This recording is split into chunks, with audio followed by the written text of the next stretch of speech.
जय श्री राम। ज्ञान martial mind में आपका स्वागत है।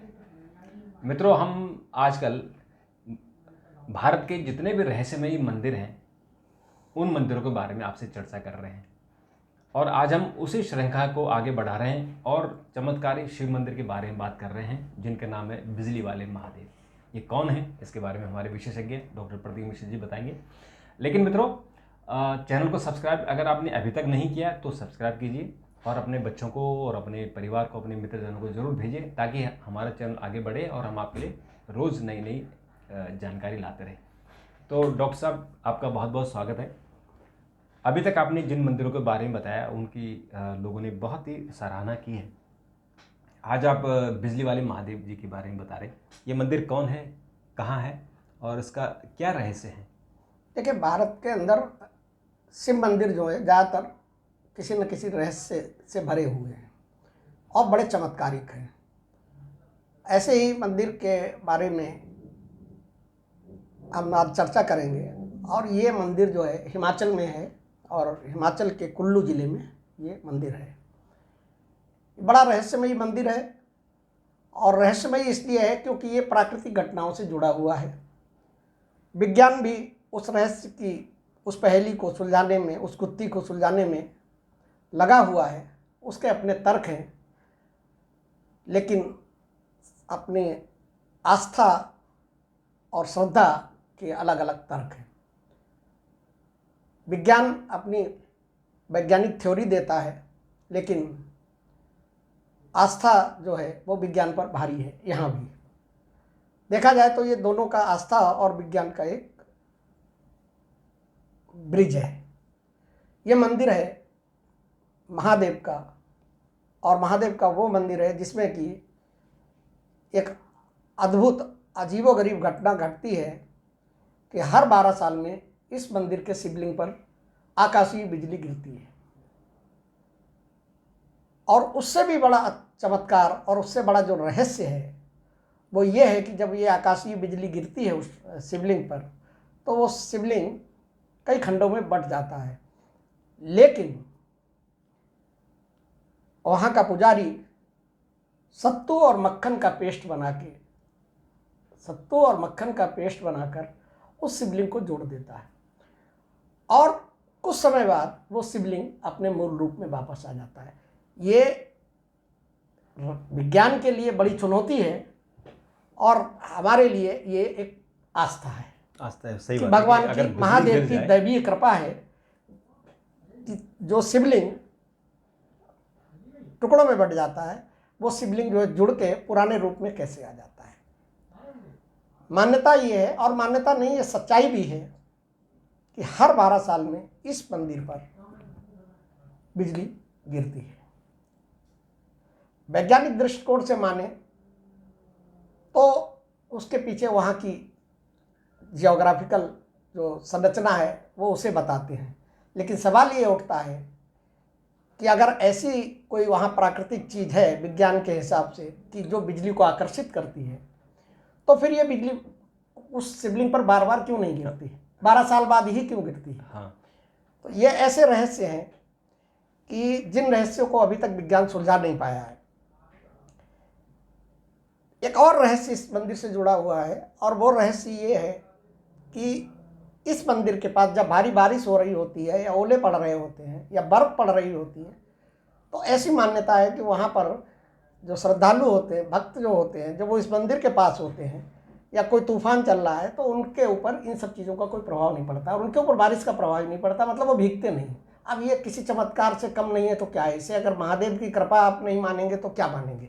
मतलब वो स्थान जो है वो बिना छतरी के ही वहाँ पर जो है, भाई बारिश हो रही है तो आप छाता लगाएंगे तो अपने को सुरक्षित रखेंगे पानी से, लेकिन बिना छतरी के ही उस स्थान पर तो उसके शिवलिंग के आसपास जो लोग खड़े होते हैं उनके ऊपर बारिश का प्रभाव नहीं होता है, ओले का प्रभाव नहीं पड़ता है। यही तो चमत्कार है हमारे मंदिरों का। अच्छा, जो स्थानीय लोग हैं उनका ये भी मानना है कि जब यहाँ बिजली गिरने वाली होती, क्योंकि वो 12 साल में ही गिरती है, तो उससे पहले जो है प्रकृति वहाँ संकेत देने लगती है। और संकेत कैसे देती है? हवा के माध्यम से देती है।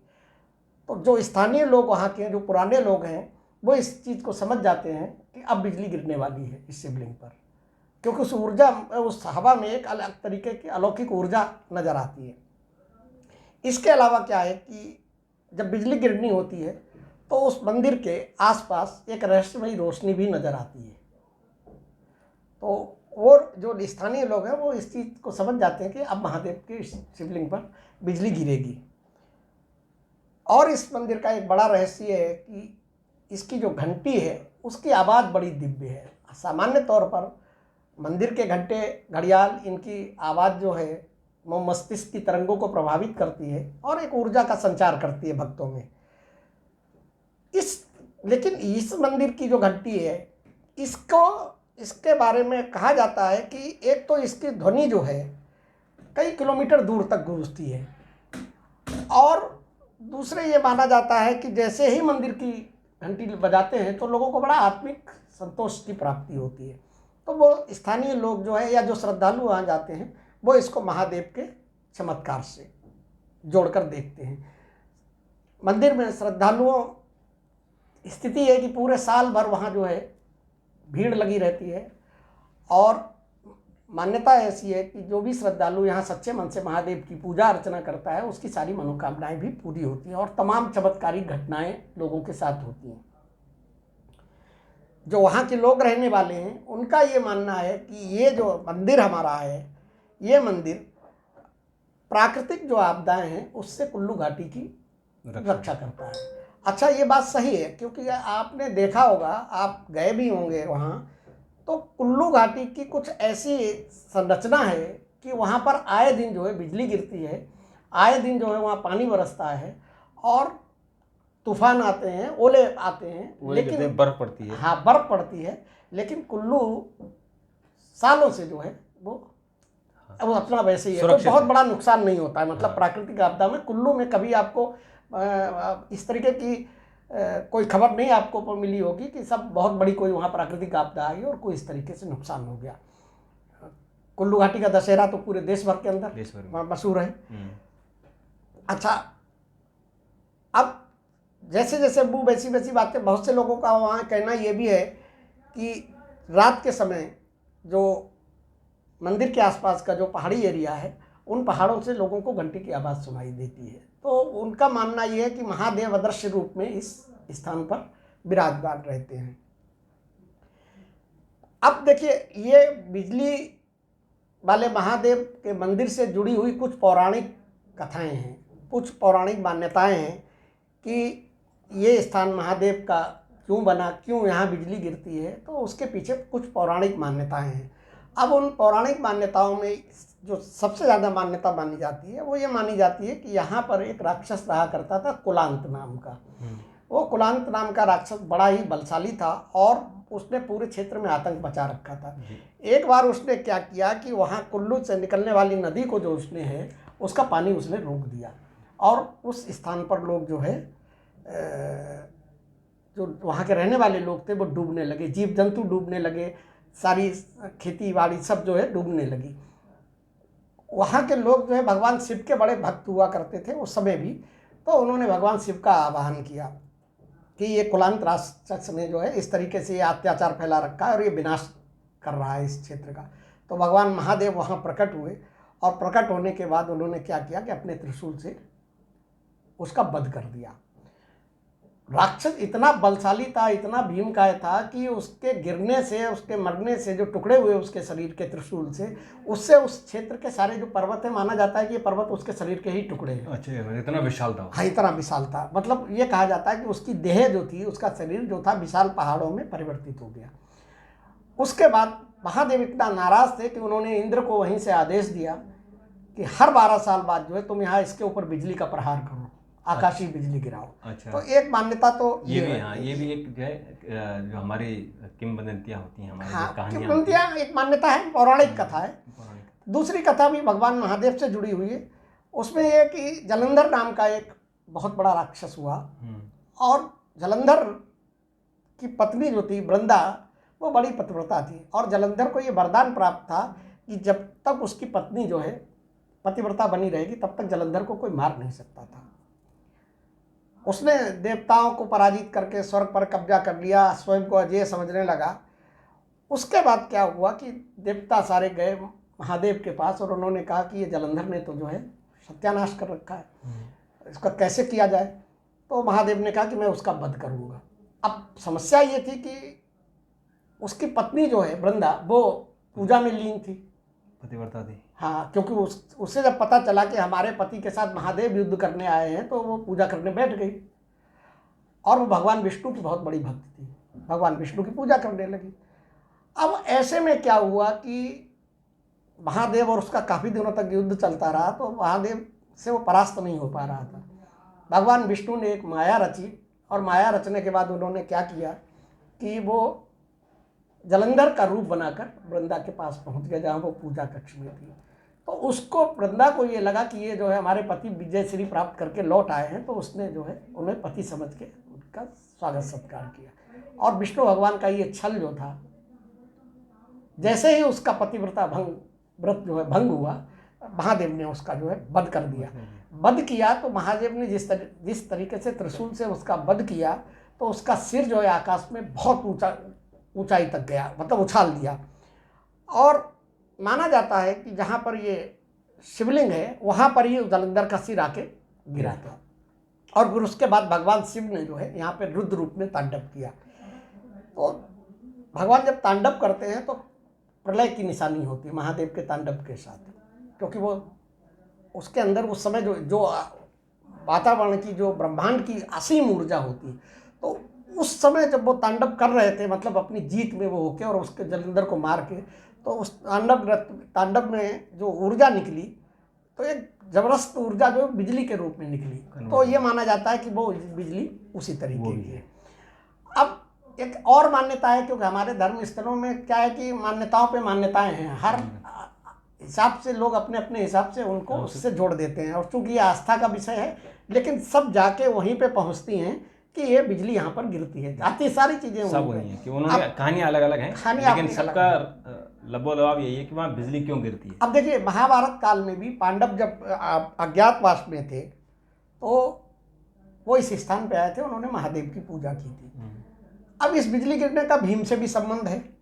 उसमें ये कि जब इन्होंने पांडवों ने कठोर तपस्या की कि हमारा मतलब ये एकांतवास जो है सुरक्षित तरीके से पूरा हो जाए और उसके बाद जो है हमें आगे विजय का आशीर्वाद मिले, तो महादेव पांडवों ने जो है महादेव की यहाँ पर पूजा की और सारी उनको मतलब भगवान उनसे प्रसन्न हुए, महादेव प्रसन्न हुए और उन्होंने उनका आशीर्वाद दिया।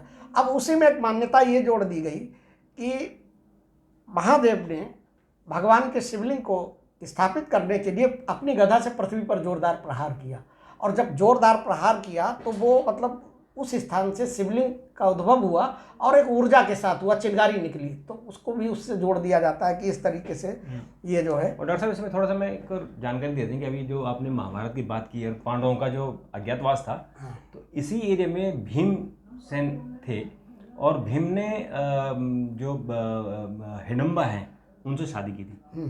तो हिडम्बा का मंदिर भी है वहाँ।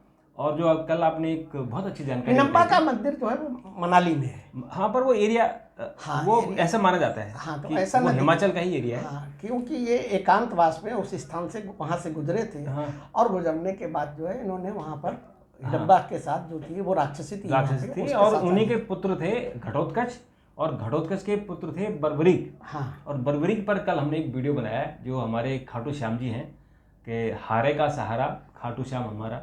तो खाटू श्याम जी का जो मंदिर है उस पर हमने एक विस्तृत वीडियो बनाया और उसको आप जरूर जाके देख लीजिए कि ये जो महाभारत की कहानी है, कैसे घटोत्कच और वहाँ से फिर बर्बरीक से वो खाटू श्याम बनने की कहानी, वो जरूर आप देखिए। मनाली में हिडम्बा माता का जो मंदिर है उसमें तो बड़ी पूजा की बहुत लोग वहाँ, मतलब अगर मनाली कोई आदमी गया तो आप मान के चलिए कि वो हिडम्बा मंदिर जाएगा ही जाएगा।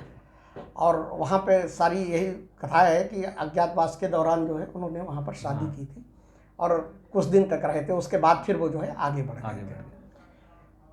अब देखिए कि एक और ख़ास बात क्या है इस मंदिर के पास कि यहाँ से जो पार्वती नदी और व्यास नदी है उसका संगम भी इसी स्थान पर है। तो एक तरीके से वो थोड़ा धार्मिक दृष्टि से इसको दिव्य और पवित्र बनाता है। हाँ, वो मनाली से ही फिर व्यास नदी आती है। हाँ, व्यास नदी आगे चलती। इस स्थान से जो है पांडवों के साथ साथ हमारे तमाम ऋषि मुनियों का भी एक जुड़ाव है, और वो जुड़ाव अपने ऋषि वशिष्ठ का है, महर्षि अगस्त का है। तो वशिष्ठ के बारे में कहा जाता है कि वशिष्ठ जी ने यहाँ पर एक घोर तपस्या की थी, और तपस्या करने के बाद शिव जी प्रसन्न हुए और शिव जी ने जो है उन्हें वरदान दिया, और उन्होंने वशिष्ठ जी ने कहा कि आप जो है अपनी पूरी ऊर्जा के साथ यहाँ पर रहिएगा। तो ये माना जाता है कि वो जो आकाशीय बिजली जो गिरती है वो भगवान के दिव्य आशीर्वाद का प्रतीक मानी जाती है। महर्षि अगस्त, आपको याद हो महर्षि अगस्त के बारे में हमने आपको बताया था कि ऊर्जा का उन्होंने संतुलन किया था, बिल्कुल, और उन्होंने जल के बारे में बहुत किया था, समुद्र पान का था कि उन्होंने समुद्र पान वो भी हमारा वीडियो बना हुआ है, आप जरूर देख लीजिएगा। हमने महर्षि अगस्त्य के बारे में बताया था कि कैसे उन्होंने समुद्र को सुखा दिया था। तो उनको समुद्र विज्ञानी और जल विज्ञानी भी माना जाता है कि हाँ। सबसे पहले समुद्र के विज्ञानी वही थे। यानी उनका समुद्र पर इतना कंट्रोल था, इतना अध्ययन था कि उसको हम ऐसा कहते हैं कि वो पी गए थे। जैसे हम कहते हैं ना कि कोई किताब पी गए, घोट के पी गए, घोट के किताब पी गए, मतलब उन्होंने इतना अध्ययन कर लिया कि समुद्र को पी गए थे। हाँ, समुद्री शास्त्र के बारे में उनको पूरी जानकारी थी, और सामुद्रिक शास्त्र जो होता है उसको ज्योतिष से भी जोड़ा जाता है, ज्योतिष से का एक वो है। तो महर्षि अगस्त का भी इस स्थान से संबंध बताया जाता है। माना जाता है कि महर्षि अगस्त जब दक्षिण की यात्रा पर जा रहे थे तो इसी स्थान पर रुके थे, और उन्होंने यहाँ महादेव की पूजा अर्चना की थी, कुछ विशेष यज्ञ किए थे, और उस यज्ञ के कारण जो उन यज्ञ से जो ऊर्जा निकली थी वो ऊर्जा यहाँ पर समाहित हो गई, और इसलिए ये ऊर्जा के एक बड़ा केंद्र बन गया है। बिल्कुल। अब एक और कथा भी कही जाती है कि देवर्षि नारद से भी जुड़ी हुई है। देवर्षि नारद जो मान्यता है, जो पौराणिक ग्रंथों में हमारे लिखा हुआ, उसमें ये कहा गया कि देवर्षि नारद जो थे वो उन्होंने देवलोक और पृथ्वी के बीच ऊर्जा संचार का एक माध्यम बताया था इस स्थान को। यहाँ गिरने वाली बिजली को देवताओं का संकेत माना जाता है, और ऋषि मुनि इसीलिए यहाँ पर आकर जो है दिव्य साधना किया करते थे। मतलब ये है कि ये मंदिर आस्था और विज्ञान दोनों के लिए एक दिलचस्प अध्ययन का विषय बना हुआ है। अब देखिए, विज्ञान के दृष्टिकोण से अगर आप देखें, ठीक है, कि ऐसा क्यों होता है, तो मंदिर जहाँ पर स्थित है, विज्ञान कहता है कि जहाँ मंदिर स्थित है वहाँ की ऊंचाई जो है बहुत ज़्यादा है, करीब 2450-60 मीटर समुद्र तल से जो है ऊंचाई पर ये मंदिर है। तो ऊंचाई ज़्यादा होने से और चट्टानों की जो बनावट है उससे बिजली गिरने की संभावना बढ़ जाती है। लेकिन सवाल फिर वही है कि बिजली गिरने की संभावना बढ़ जाती है तो एक नियत समय पर ही बिजली क्यों गिरती है? रहस्य इस बात का है कि बिजली तो पहाड़ों में आए दिन गिरती रहती है, तो लेकिन इस शिवलिंग पर 12 वर्ष में ही एक बार बिजली क्यों गिरती है? दूसरे विज्ञान ये कहता है कि इस क्षेत्र में कुछ ऐसे खनिज हैं जैसे आयरन वगैरह के जो हैं, जो विद्युत को आकर्षित करते हैं, ठीक है ना, विद्युत आवेश को जब आकर्षित करते हैं तो इससे बार बार बिजली गिरने की संभावना बढ़ जाती है। मौसम संबंधी कारण को भी बताया जाता है कि कुछ मौसम संबंधी कारण हैं जिसकी वजह से नमी, तापमान और वायुमंडलीय दबाव में अंतर आता है, जिसकी वजह से भी बिजली गिरने की संभावनाएं बढ़ जाती है। लेकिन सवाल घूम फिर के वहीं पर आता है कि बिजली गिरने की संभावना अगर बढ़ती है तो 12 साल तक क्यों इंतजार किया जाता है? बिजली मतलब उस एरिया में चारों तरफ गिरती है बिजली, लेकिन उस शिवलिंग पर बिजली के ऊपर कैसे गिरती है, ये तो बहुत ही रहस्य है। हाँ, कि शिवलिंग के ऊपर बिजली गिर रही है, वो टूटता है, फटता है, और वहाँ के पंडित फिर उसे जोड़ देते हैं और फिर स्वाभाविक रूप में आ जाता है, पता नहीं चलता कि वो टूटा हुआ है। तो मुझे लगता है कि तो भगवान शिव की कृपा है। नहीं, आप भी भाई देखिए, आप एक पत्थर को जो है अगर आप तोड़ दीजिए, शिवलिंग क्या है, पत्थर का, कोई भी पत्थर है, ठीक है, आप उस किसी पत्थर को तोड़ दीजिए, आप उसे जोड़ नहीं सकते, जो बिल्कुल नहीं जोड़ सकते। अगर आप जोड़ेंगे उसे तो उस पर तो धार साफ दिखेगी ना। और इसमें मतलब कुछ ऐसी दिव्य ऊर्जा है, कुछ ऐसी महादेव की शक्ति है, अदृश्य शक्ति जो है उन पुरोहितों के पास जो वर्षों से उस मंदिर की पूजा करते हुए चले आ रहे हैं कि वो, और सत्तू मतलब गांव वालों से मांग के, ऐसा नहीं कि मतलब खरीद के ले आए, उसमें सबकी भागीदारी होती है, सबकी भागीदारी, तो गांव वालों से मांग के उस सत्तू को और मक्खन को पता नहीं कैसे पेस्ट बनाते हैं, और उस पेस्ट को उस पे लगा देते हैं और जोड़ देते हैं, और कुछ दिन बाद जो है वो शिवलिंग अपने पुराने रूप में लौटा। तो ये तो भगवान शिव की कृपा है। और अगर आप मंदिर जाएं, कुल्लू जाएं, तो भगवान शिव बिजली वाले मंदिर के नाम से बहुत प्रसिद्ध है, वहाँ जरूर जाएं। और जितनी अभी डॉक्टर साहब ने बताई हैं, जितने रहस्य बताए, जितनी कहानियाँ हैं, पौराणिक कहानियाँ हैं, सब इन कहानियों के बारे में वहाँ जाके आप इनको महसूस कर सकते हैं, और आपको लगेगा वहाँ की यहाँ दिव्य बातें हैं, जो दिव्यता है वहाँ। देखिए, एक चीज़ और मैं बताऊँ आपको कि ये जितनी हम लोग चर्चा करते हैं इनमें से कोई भी इस तरीके की चीज़ नहीं होती जो सुनी सुनाई गड़ी गड़ाई बातें। हाँ, ये आप वहाँ जाएंगे तो आपको एक तो एहसास होगा, एहसास क्योंकि जो देखिए जो दैवीय शक्तियाँ हैं या जो दिव्य स्थान है या जहाँ अलौकिक ऊर्जा है वहाँ पर आप जाकर ही उसका एहसास कर सकते हैं। सुनी सुनाई बातों से आपको कुछ समझ में नहीं आएगा। आप जब वहाँ जाएंगे तो आपको अजीब तरीके की एक मानसिक शांति मिलेगी और आपको लगेगा कि आपके अंदर, शरीर के अंदर एक ऊर्जा जो है वो भर रही है। आपका मन प्रसन्न होगा, आपके मन मस्तिष्क के द्वार खुलेंगे। दूसरी बात क्या है कि इसके एक नहीं सैकड़ों लोग, हजारों लोग इस चीज़ के गवाह हैं कि 12 साल में बिजली गिरती है, शिवलिंग खंडित होता है, शिवलिंग को जोड़ा जाता है, पुराने रूप में आ जाता है। बरसात के आसपास अगर बरसात हो रही, ओलावृष्टि हो रही, उसके आसपास अगर शिवलिंग के आसपास अगर श्रद्धालु है तो उसको परेशानी नहीं होती। वहाँ छतरी का काम करती है और वो महादेव की ऊर्जा छतरी काम करती है।